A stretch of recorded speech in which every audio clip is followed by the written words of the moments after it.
इन दिनों में हमें और भी इस बात का एहसास है कि हमको अपनी जिंदगी में सतर्क रहना है, सजग रहना है, एक एक कदम सतर्कता से बढ़ाना है। जिस संक्रमण की स्थिति से सारा देश और सारी दुनिया गुजर रही है, हमको सजग रहना है कि किसी भी प्रकार से हम अपनी सीमाओं में रहें और अपनी शारीरिक सजगता बनाए रखें। परंतु इससे बढ़कर परमेश्वर का वचन हमको बताता है कि हमको अपनी आत्मिक जीवन के लिए, हमारे अनंत जीवन के लिए हमको सजग रहने की आवश्यकता है।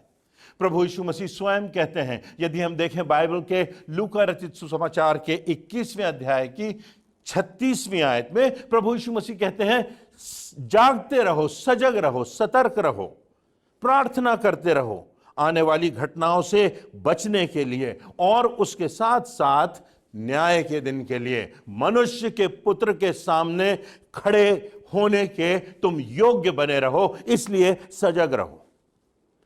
जिंदगी में आत्मिक रूप से सजग रहने के लिए 3 मुद्दों की बात आज मैं आपके सामने परमेश्वर के वचन से रखना चाहता हूं। ये मेरी और आपकी शिक्षा के लिए है और मेरी आशा है कि इन बातों के द्वारा, इन वचनों के द्वारा परमेश्वर मुझसे और आपसे बातचीत करेगा। तो पहली बात जिसके लिए हमको सजग रहना है, सतर्क रहना है और इस बात को कभी भूलना नहीं है कि मानव जीवन क्षणिक है। एक समय आएगा जब हमारी जिंदगी की घड़ी का कांटा रुक जाएगा, जब हमारी सांसें थम जाएंगी, जब हमारी धड़कन ठहर जाएगी, हमारा जीवन इस संसार में समाप्त हो जाएगा। हमारा जो जीवन है, परमेश्वर का वचन हमको बताता है, इतिहास और आने वाली घटनाओं को जब हम देख रहे हैं तो हमको इस बात का एहसास होता है कि हमारा जीवन अनिश्चित है। कब किसकी कहां मृत्यु हो जाए, हमारी जिंदगी का अध्याय समाप्त हो जाए, इसके लिए हमको तैयार रहना है, क्योंकि हमारा जीवन जो है वो क्षणिक है। परमेश्वर के वचन में यदि हम देखें, बाइबल में हम देखें, तो जीवन की तुलना बहुत सी ऐसी बातों से की गई है जो कि क्षणिक हैं। बाइबल में मनुष्य के जीवन की घटना छाया से की गई है। सभोपदेशक उसका 6वां अध्याय उसकी 12वीं आयत में लिखा है, मनुष्य का जीवन छाया की नाई बीत जाता है। छाया जो थोड़ी देर के लिए रहती है और फिर चली जाती है। एक और बात जिससे मानव जीवन की समानता का विवरण किया गया है वो ये कि मनुष्य का जीवन भाप के समान होता है।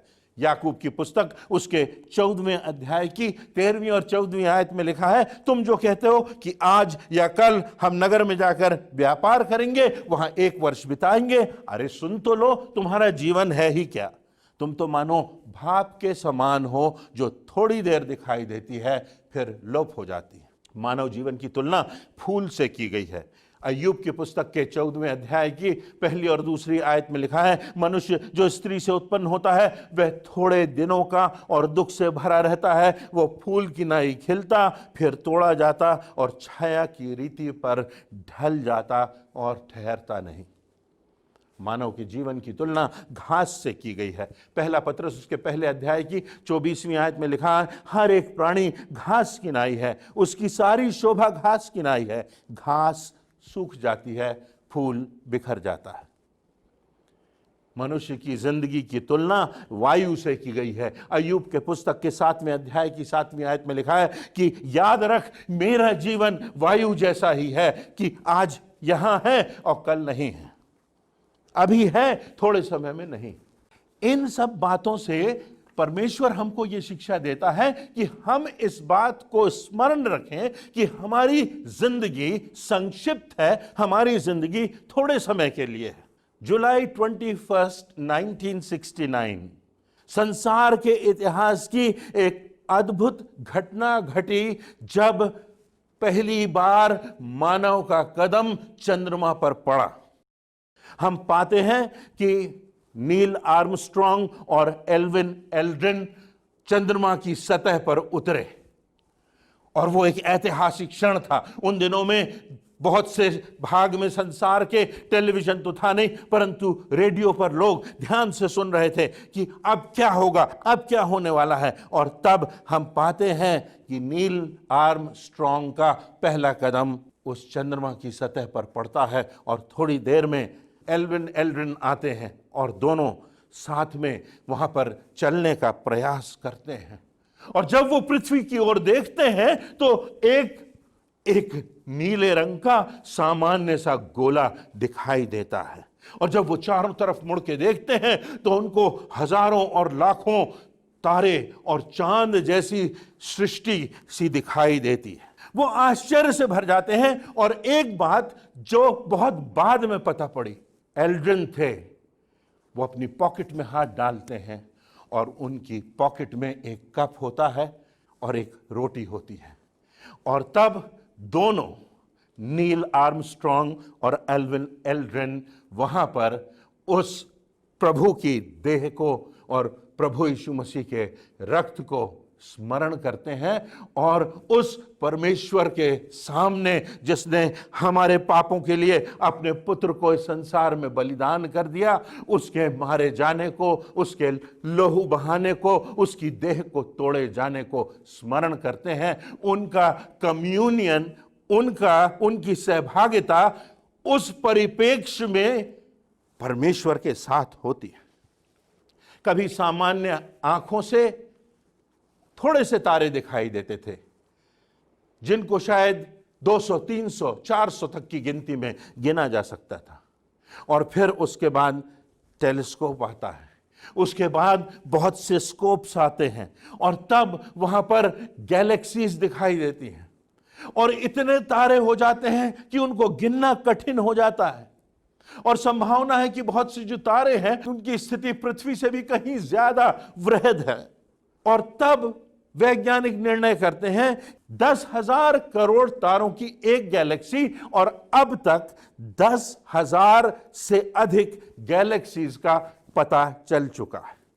जब वो दोनों उस चंद्रमा की धरा पर उतरते हैं और चारों तरफ उस सृष्टि की खूबसूरती को और उसकी आश्चर्यजनक परमेश्वर की सृष्टि को देखते हैं तो वो चकित हो जाते हैं। और तब परमेश्वर के साथ उस ब्यारी में उनकी सहभागिता होती है। तब वो स्मरण करते हैं कि वो परमेश्वर जिसके मात्र कह देने से, जो परमेश्वर आदि से था, जैसा बाइबल के प्रथम पृष्ठ पर लिखा हुआ है, उत्पत्ति के पहले अध्याय में लिखा हुआ है कि आदि में परमेश्वर ने आकाश और सृष्टि की सृजना की।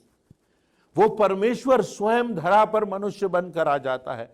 वो परमेश्वर स्वयं स्वर्ग को छोड़कर मुझे और आपको बचाने के लिए, पापों की कीमत चुकाने के लिए बलिदान बनकर आ जाता है। और क्रूस पर वो प्रभु यीशु मसीह अपने प्राण दे देता है, अपना रुधिर बहा देता है, ताकि हम जो हैं, हम मनुष्य बचाए जा सके।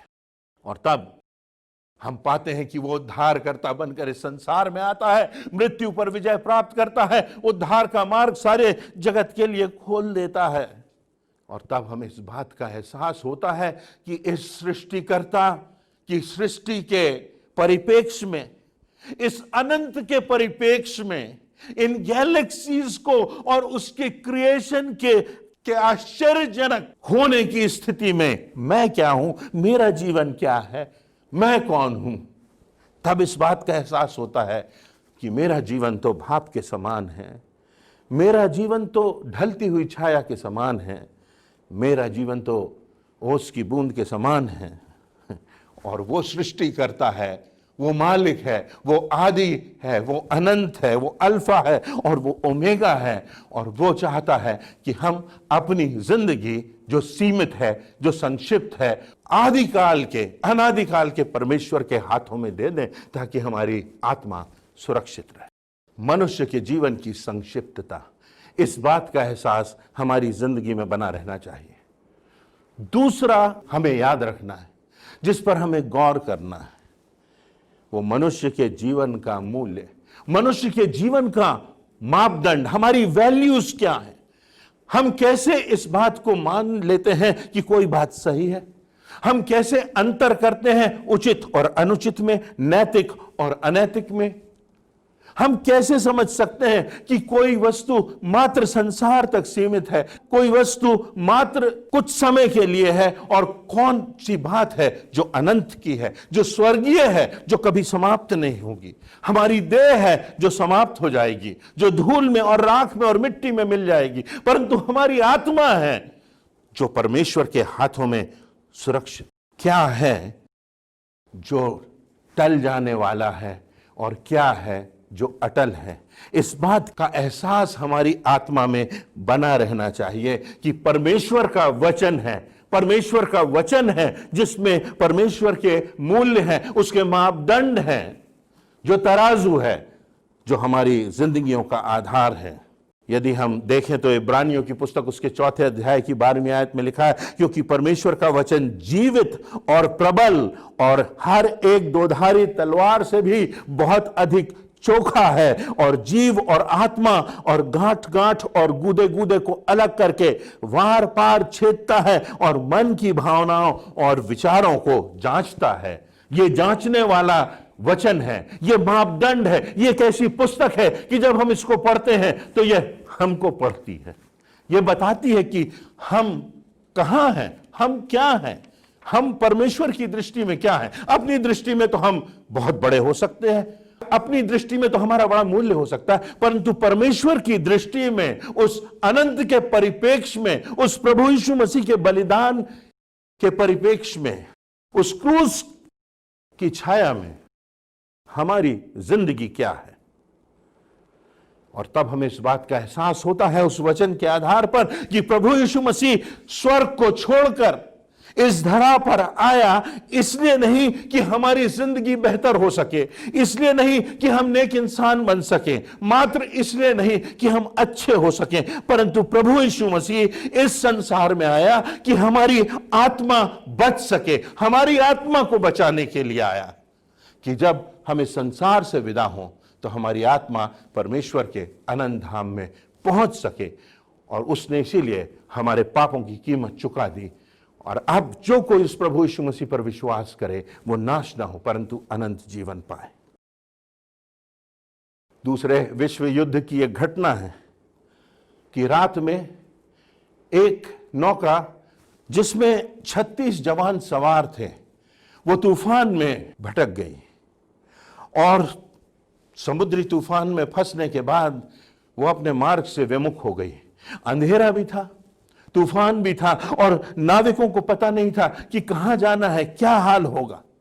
और तब हम पाते हैं कि वो जो नौका थी वो ध्वस्त हो गई उस तूफान की लहरों से। परंतु जो आश्चर्यचकित बात है, जो इतिहास के पन्नों में बात जो दर्ज है, वो ये कि वो 36 जवान जो उस नौका में सवार थे, वो 36 के 36 जवान बच गए, वो किनारे तक पहुंच गए। अगली सुबह जब उनसे प्रश्न किया गया कि तुम कैसे बच गए, तूफान था, अंधकार था, कैसे बच गए, तो उस सेना के लीडर ने, उस सेना के अगुए ने जवाब दिया, उसने कहा कि अंधकार तो था, हमारी नौका भी ध्वस्त हो गई, परंतु हमारे हौसले बुलंद थे, इसलिए हम किनारे तक पहुंच गए। हमारे प्रभु यीशु मसीह पर जो हमारा विश्वास है वही हमारा हौसला है। एक दिन आएगा जब हम भी मृत्यु के अंधकार से गुजरेंगे, एक दिन आएगा जब हमारा शरीर भी उस नौका के समान ध्वस्त हो जाएगा, पर जो हमें बचाएगा वो हमारा उद्धार करता, जो हमें बचाएगा वो हमारा विश्वास, जो उनके हौसले के समान है, जो हमें अनंत जीवन तक ले जाएगा, वो हमारा प्रभु यीशु मसीह है। इसको हमें कभी नहीं भूलना है। और ये जो आधारभूत बात है, हमारी आत्मा के उद्धार की बात है, इस मुद्दे को हमें भूलना नहीं है, इसके प्रति हमें सजग रहना है।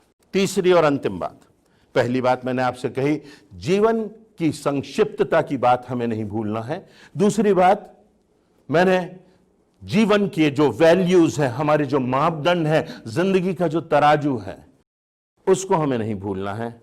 और तीसरी बात, हमारी जिंदगी का अहम निर्णय, यूहन्ना रचित सुसमाचार के 14वें अध्याय की 4 और 5वीं आयतों में एक घटना का वर्णन है। प्रभु यीशु मसीह अपने चेलों के साथ है और तब थोमा प्रभु यीशु मसीह से प्रश्न करता है कि हम मार्ग को कैसे जाने, हम मार्ग को कैसे जाने, जिंदगी के सही रास्ते को हम कैसे पहचाने।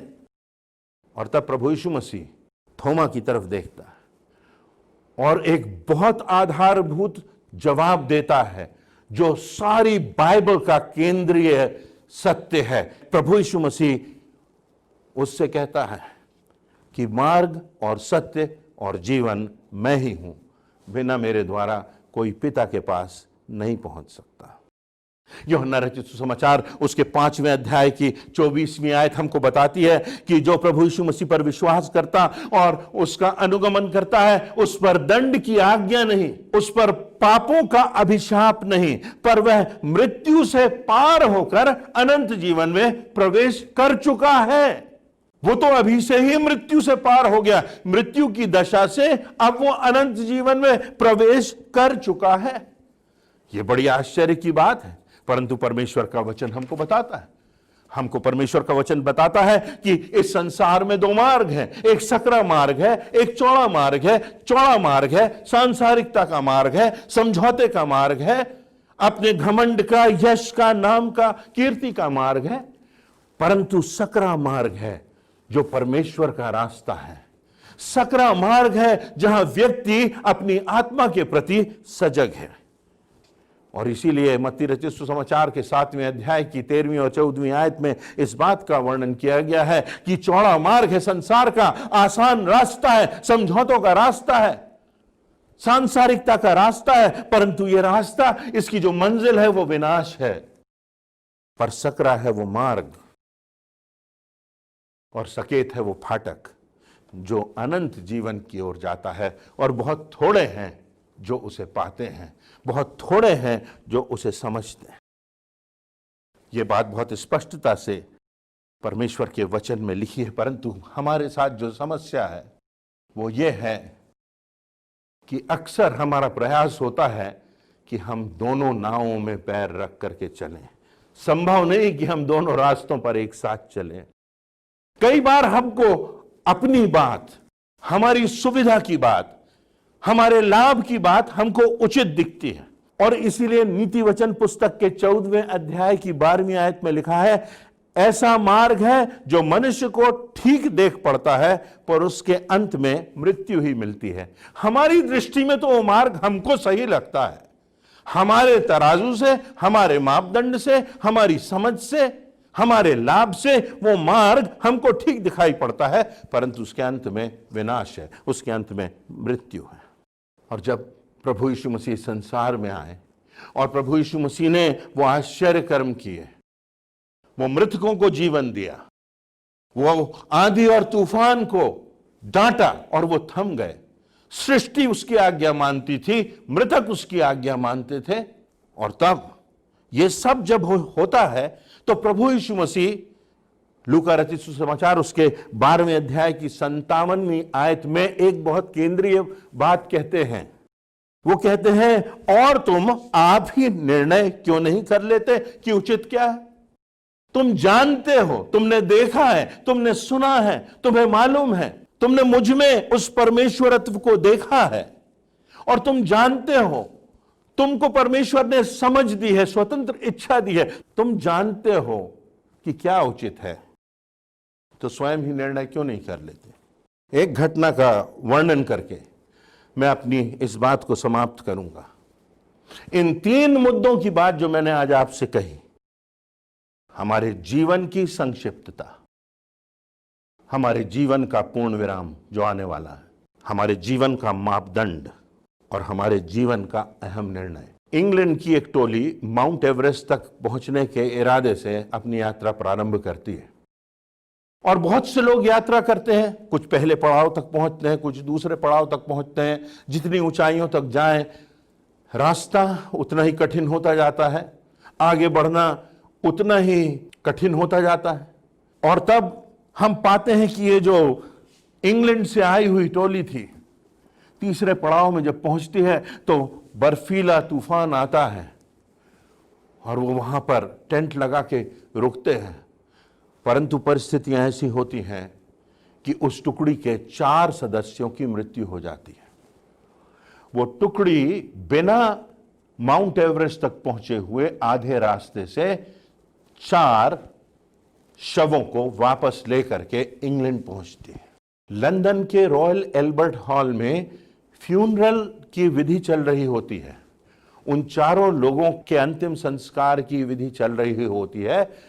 सैकड़ों लोग वहां पर उपस्थित थे और तब जो उस टुकड़ी का नायक था उससे कहा जाता है कि तुम आओ और कुछ कहो। शायद उसके लिए बहुत कठिन होगा कि वो क्या कहे, और तब वो आता है, परंतु उसका हृदय भारी है अपने 4 साथियों को खोकर।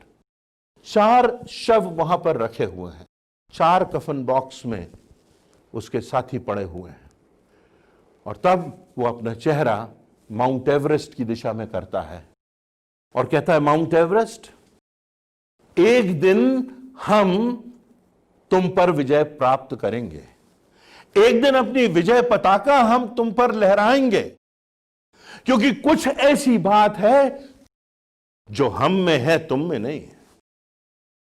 और वो बात ये कि हम बढ़ सकते हैं, हम बदल सकते हैं, तुम नहीं।